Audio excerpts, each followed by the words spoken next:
en séjour à Béni, c'était dans quel cadre ici? On est à Béni pour, nous venons de finir aujourd'hui un atelier de formation qui a porté sur les droits humains et les techniques de plaidoyer pour le respect des libertés publiques en RDC.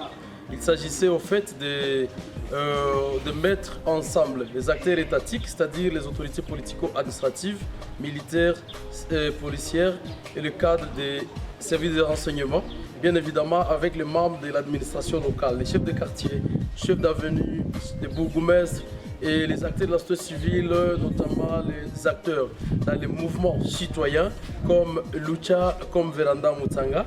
On a discuté sur les notions relatives aux droits humains en général.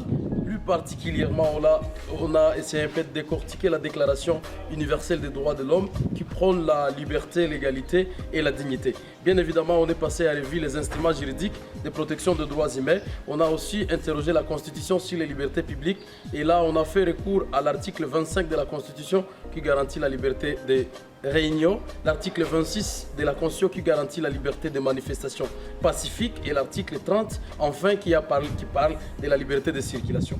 Après les échanges, les autorités ont compris qu'elles ont une part de responsabilité en ce qui concerne le respect des libertés publiques, puisqu'il y a des entraves qui ont toujours été enregistrées quand la société civile, le mouvement citoyen comme Lucha, comme Veranda Mutsanga, lorsqu'ils organisent des marches pacifiques, ils se bitent souvent aux éléments de l'ordre. On a rappelé un peu les missions de la police nationale congolaise dans l'encadrement des manifestations pacifiques. On a rappelé aussi la conscience des acteurs non étatiques, c'est-à-dire société civile, en ce qui concerne la revendication de certains de nos droits dans la non-violence active et dans la collaboration avec les autorités. Nous les avions brossé aussi certaines techniques de plaidoyer pour renforcer les liens qui seraient des rapprochements entre les étatiques et les non-étatiques.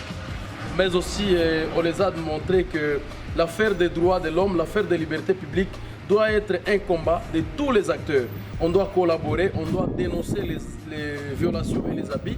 Et les étatiques ont compris qu'elles doivent aussi aller sensibiliser leurs collègues pour qu'on ne puisse pas continuer à assister aux violations et aux abus des droits humains dans la région de Béni. C'était des moments de rappel et d'apprentissage. Nous avons appris beaucoup de choses et comme le colonel l'a dit, vous nous avez rapprochés parce que, comme je l'ai dit dans le monde d'ouverture, j'avais